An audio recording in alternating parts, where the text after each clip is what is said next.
Hello, folks. Welcome. There's been a lot of talk online about the whole thing with the motor trend developments. For years, fans watched Ian Roussel create automotive magic on Full Custom Garage. But cameras never showed the real story.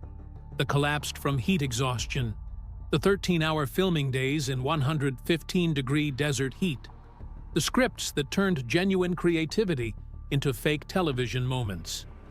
Ian was slowly losing himself to the machine of TV production. When he finally spoke out about what was really happening, it exposed a dark side of reality shows that nobody talks about. Ian Roussel was born on November 19, 1970, in Sunland, California. The hospital records showed his arrival at 11:19 in the morning, but when he got his first driver's license in 1987, it strangely listed 1971 as his birth year. The error was blamed on a clerical mess caused by the Sylmar earthquake in 1971, which shut down government offices for weeks. Still, his family never forgot the real date. Every year, they made him a birthday cake shaped like a license plate that read 11-1970. Even locals remembered the day because of a rare hailstorm that blanketed Foothill Boulevard in ice. His mom and newborn Ian had to be driven home in a neighbor's lifted F-100. That strange start caused fan pages to argue about his actual age, but Ian doesn't mind. He often jokes, "Every year I'm either 54 or 55. It keeps me young." His father, Jerry Roussel, worked at Lockheed's Skunk Works during the day and transformed their garage into a workshop every night. He brought home leftover aircraft aluminum, which Ian, at just 8 years old, turned into panels for his homemade go-karts. Between 1978 and 1985, they spent over 4,200 hours working together in that garage. Ian figured out that number by reading his dad's old oil-stained project logs. By age 10, he could already gap spark plugs and read cam lift tables. But Jerry had one rule: build first, drive later. Their biggest early job was restoring a 1955 Chevy Nomad they bought for $75. They spent 32 evenings replacing the floor with bomber sheet metal. That same wagon still sits in Ian's current Mojave shop as a reminder of where it all began. Ian graduated from West Valley High School in 1989. Instead of showing up in a cap and gown like everyone else, he parked his half-finished '29 Ford Model A pickup right in front of the gym. It was raw metal with bright orange wheels, and the principal had told him not to bring it. He didn't care. His GPA was a 2.7, but he got the highest score ever recorded in the school's Metal Fab final, 98 out of 100. He only lost 2 points because his report was hand-drawn instead of typed.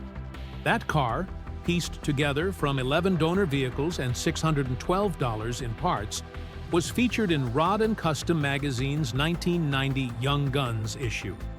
He turned down a drafting scholarship 2 weeks later. His reason? College can't weld.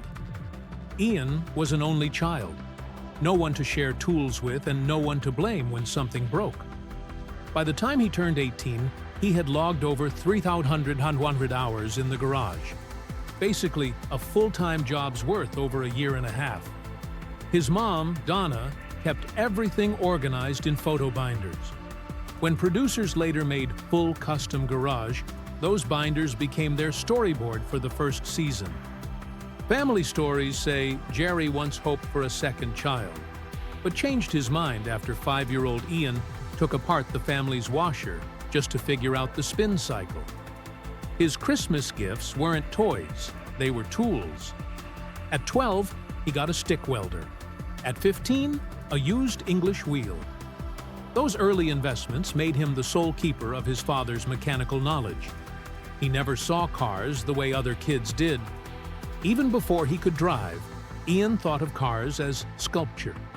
At 9, he spent 6 weeks carving a 4-foot replica of a '32 Ford grill out of foam, then covered it in fiberglass just to study the shape. In a 2015 podcast, he admitted he didn't even care if the car could move. He often forgot to add steering wheels to his mock-ups. In 7th grade art class, he shocked his teacher by submitting a rolling clay model instead of a painting. It had no doors, just a hatch on top. That model won county honors. His dad finally forced him to get a license by threatening to tow away any project Ian couldn't move himself. Even today, Ian says he's just a guy who makes shapes and adds wheels later. After high school, Ian didn't even think about college. He jumped straight into Southern California's auto scene. While his classmates were picking majors, Ian was learning from legends like Boyd Coddington, Chip Foose, and Jesse James. He worked at their shops during the day, then built his own cars at night. By the time he turned 22, his work was already showing up at major shows like SEMA and the Grand National Roadster Show. That kind of experience gave him skills no school could teach, and it also helped him meet the people who would later shape his career. At just 22, Ian opened his own shop. Most guys in the business were in their 30s or 40s, so people didn't expect him to last. But Ian had saved enough from small jobs and show winnings to rent a tiny space, and his family helped him get the basic tools. That head start meant that by the time big collectors started noticing him in the late 90s, Ian already had years of experience behind him. He didn't advertise. No billboards, no magazine spreads, just a simple promise.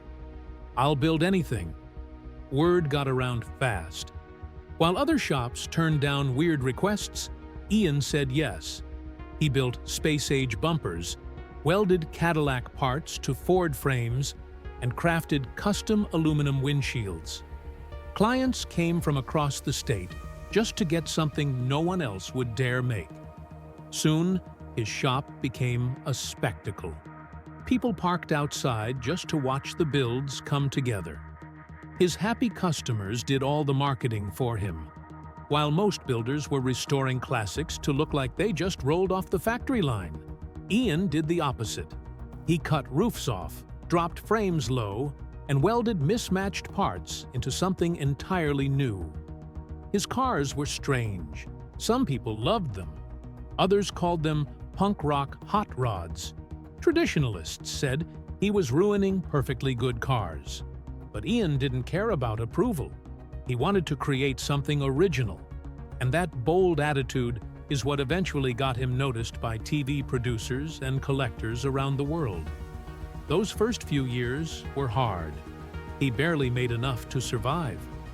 At one point, he was living in the back of the shop, eating ramen and sleeping on a couch next to his tools. Everything changed after a Las Vegas car show in the mid-90s. Ian brought a radical rat rod he had almost given up on because of budget problems. That one car caught the attention of a documentary crew. Once it aired, collectors started calling, and orders began to stack up. If that moment hadn't happened, his shop might have disappeared like so many others.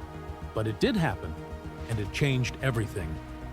In 2005, Ian Roussel built a rat rod for a Las Vegas car show. He wasn't sure how the crowd would react. Groups like the Road Zombies and Burbank Choppers didn't always welcome outsiders with strange builds. But instead of being laughed off the lot, Ian's creation became the most talked about car there. That single moment flipped his life upside down. It took him from a metal worker with a torch and a vision to one of the most watched names in custom cars. The whole story was captured in a documentary called Back from the Dead. And overnight, people everywhere started asking, who built that car? Right after the Vegas show, something even bigger happened. Ian landed on the Caddis Report. It's a list that ranks the top 10 custom car builders in the country. Making it onto that list isn't easy. It's based on craftsmanship, creativity, and influence.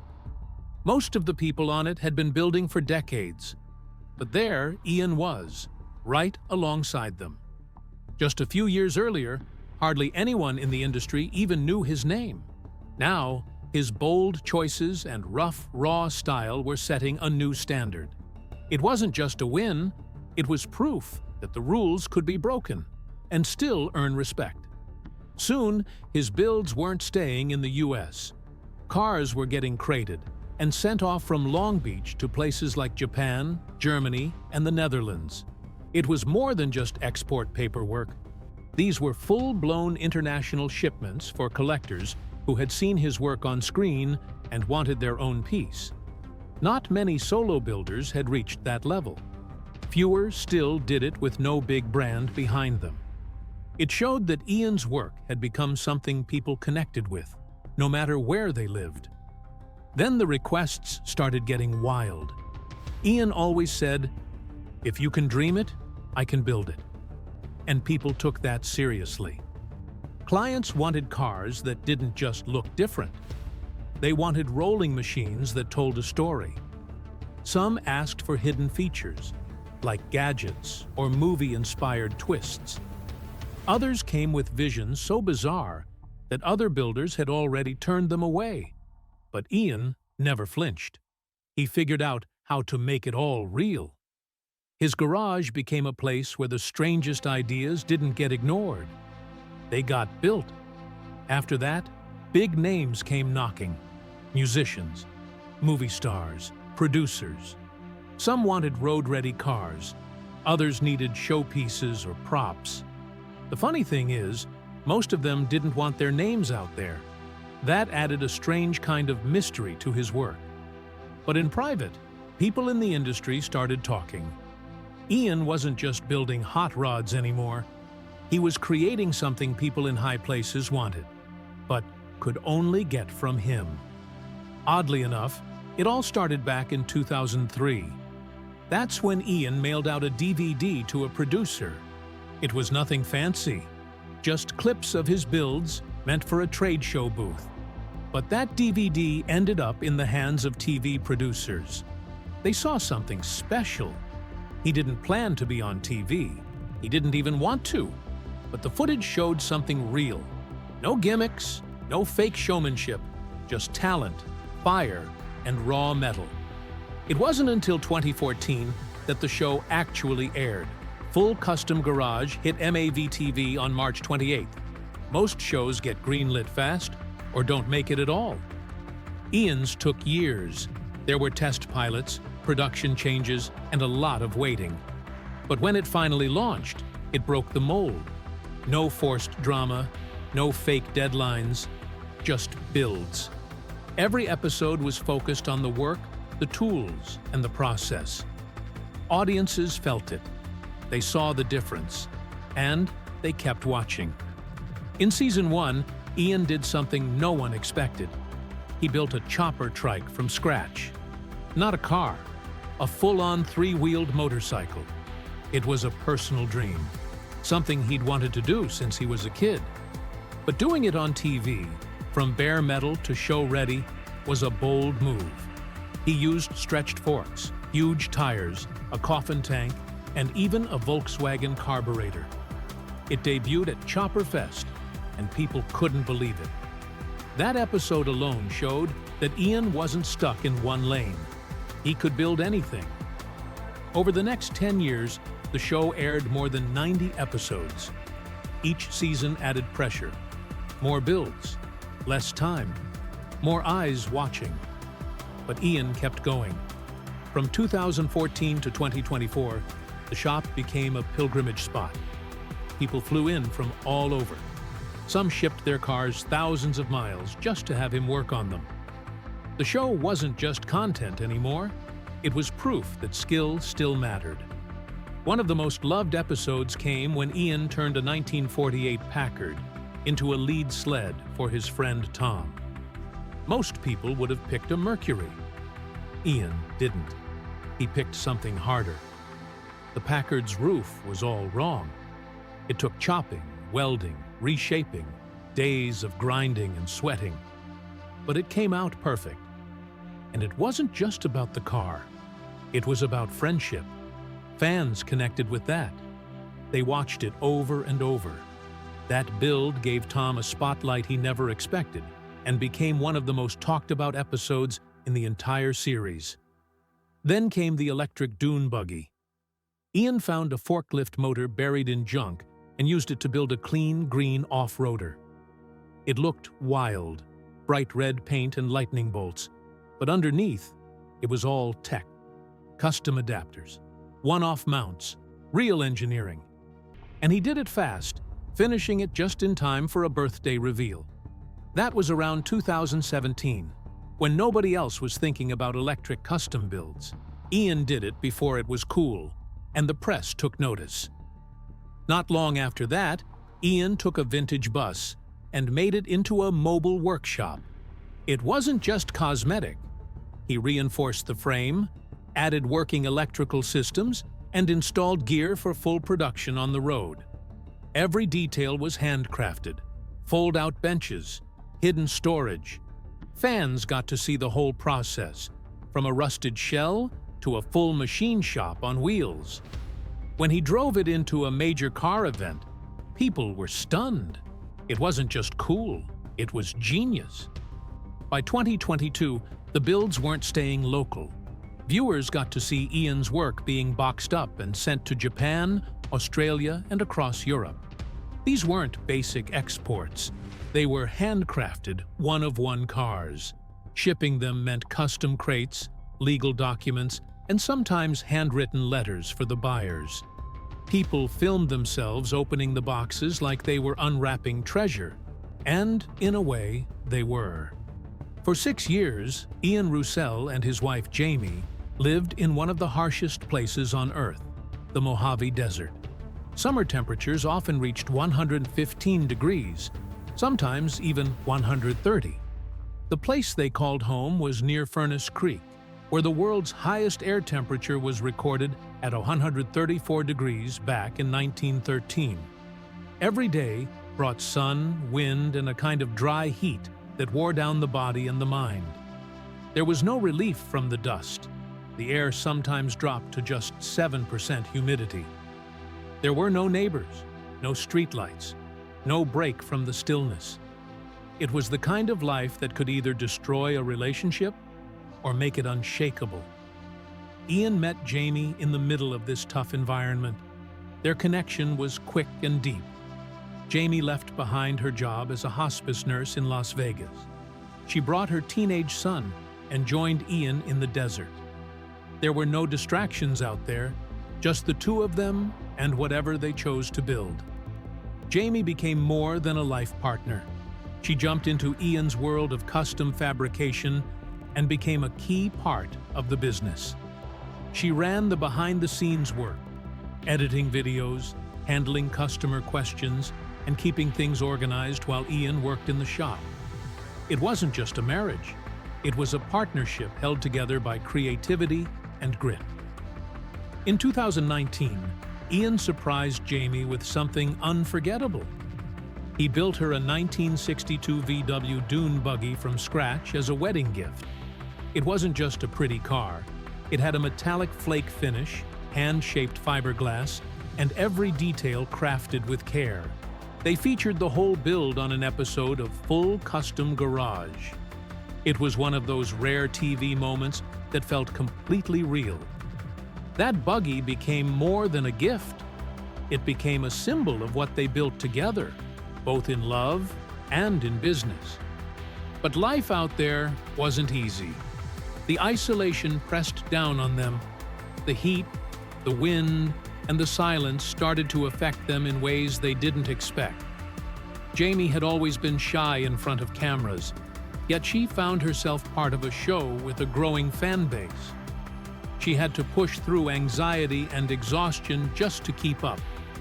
There were times they had to move their house and workshop just to stay ahead of the desert's reach. Then came the pandemic. Locked down and already cut off from the world, they faced even more pressure. But instead of falling apart, they used their shared projects to hold everything together. One of the most personal choices they made was to not have children together. It allowed them to focus fully on their work, building cars and expanding their brand. But it also came with its own kind of weight. They felt the pressure from others who didn't understand. The desert could feel even more empty when there were no kids around. Jamie sometimes spoke about parts of her life that felt unfinished. Still, they stood by their decision, knowing they had poured everything into the world they created together. As their YouTube channel grew and the TV show picked up steam, something started to shift. The early magic of full custom garage slowly turned into something else.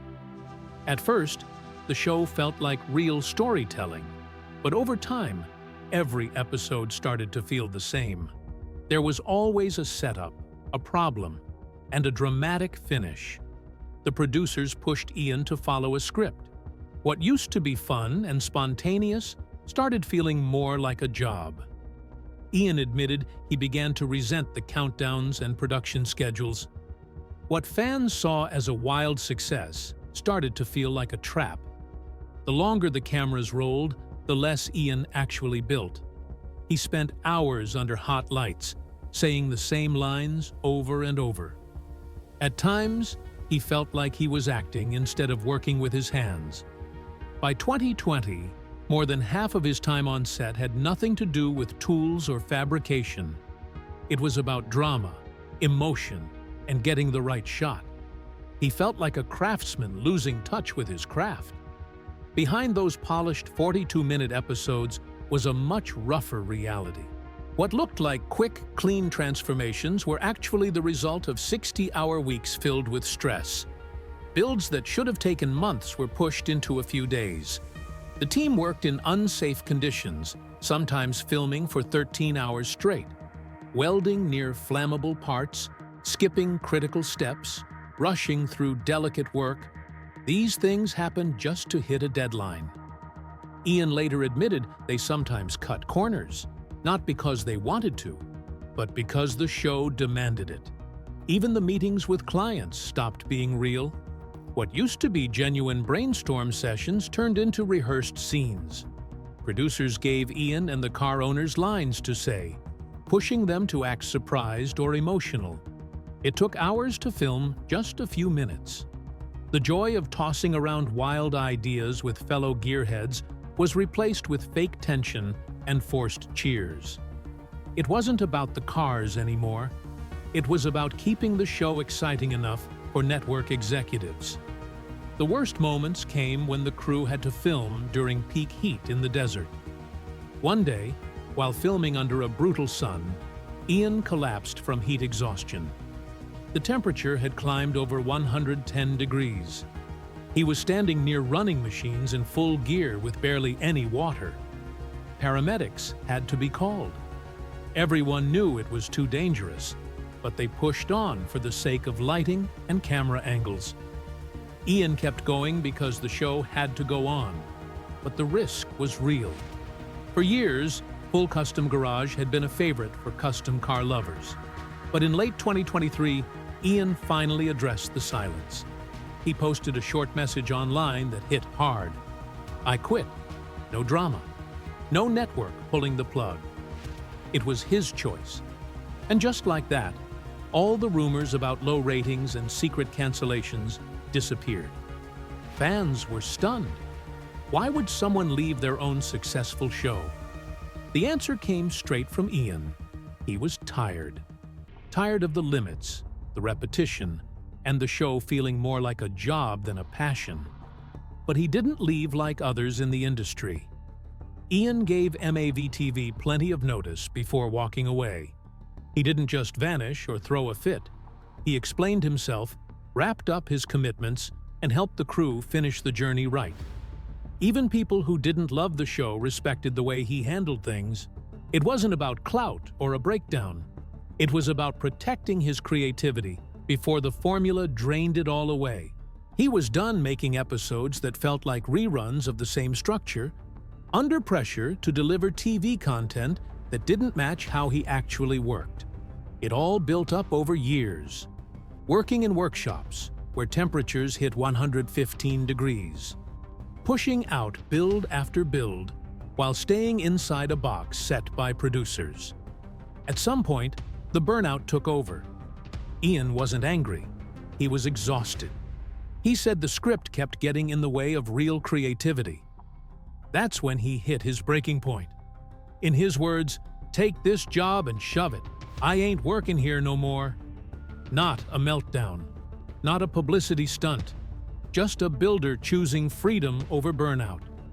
Still, he didn't leave fans hanging. Season 9 aired as planned, finishing in January 2024 with 6 final episodes. It kicked off with "Is That a Cadillac?" on January 3rd and ran through January 31 with builds like Surfin' Safari and Keep on Truckin'. It was a clean ending, a proper send-off for a show that had been on the air since 2014 and featured over 80 custom creations. Most reality shows fade out or get cut. This one ended the way it should, on Ian's terms. Even before that last season aired, Ian had already started something new. In January 2023, he launched his YouTube channel, Full Custom Ian. It wasn't just a side gig, it was a whole new way of building. No strict runtimes, no outside producers. Some episodes ran 18 minutes, others stretched past 90. Fans loved the honesty. In just 4 months, the channel hit 100,000 subscribers. One build, Desert Ranch Build Finale, pulled in 2.4 million views by the end of the year. That was just the beginning. Behind the camera, someone else was rising too. Jamie. She'd been there from the start, but in 2023, she stepped up in a big way. She became producer, editor, and creative partner. Her editing made their content go viral. One episode about their dogs brought in 500,000 views in a single week. That pace was unheard of under their old production system. By the end of 2023, they had released 26 full episodes on YouTube, more than triple what they used to make in a year. Jamie eventually became a full co-owner of the brand and led a growing team, shaping everything from storylines to sponsor deals. Then came the emotional part. In September 2024, they closed down the iconic Desert Ranch shop. That 2,600 square foot building had been the heart of their operation for over a decade. More than 180 builds came out of that place. The farewell video hit 750,000 views in 2 days. Fans were heartbroken. The last build, the final chop, sold for $280,000, breaking all their previous records. But the closure wasn't a loss. It triggered more than 2,000 emails in 1 week, offering new shop spaces and opportunities across the country. What came next was a huge upgrade. In October 2024, they moved to a brand new shop at the Mojave Air and Spaceport. Nearly 4,800 square feet, proper ventilation, air conditioning, professional tools and workspaces that let them build faster and cleaner. Their first project there, a wild futuristic ride called Rocket Rod, was finished in just 5.5 weeks. That's almost half the time it used to take. The new location made filming easier too, with crisp video quality and plenty of space for visitors, events, and collaborations. One build from that YouTube run stood out: the 1956 International COE truck, nicknamed Little Jewel. It was a rare model, one of only a few thousand ever made. Ian took the full build online, showing every challenge and every decision. No cuts, no scripts, just raw work and real results. When it finally rolled under its own power in spring 2025, fans saw it not as a truck, but as a symbol. This was what real car building looked like: messy, exciting, and personal. Then came something even older, a 1941 Mercury 4-door convertible.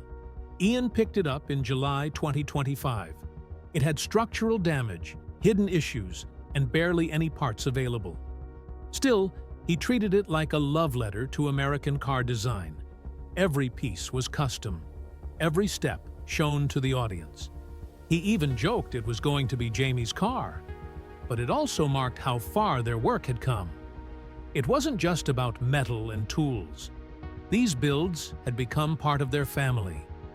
And while Ian was thriving online, something big happened in the traditional TV world. On November 18, 2024, Motor Trend Studios shut down all in-house production. Every show, gone. Roadkill and more than a dozen other series vanished overnight. Suddenly, Ian's decision to leave TV didn't just look bold, it looked smart. While others scrambled to find platforms and rework contracts, Ian was already building freely.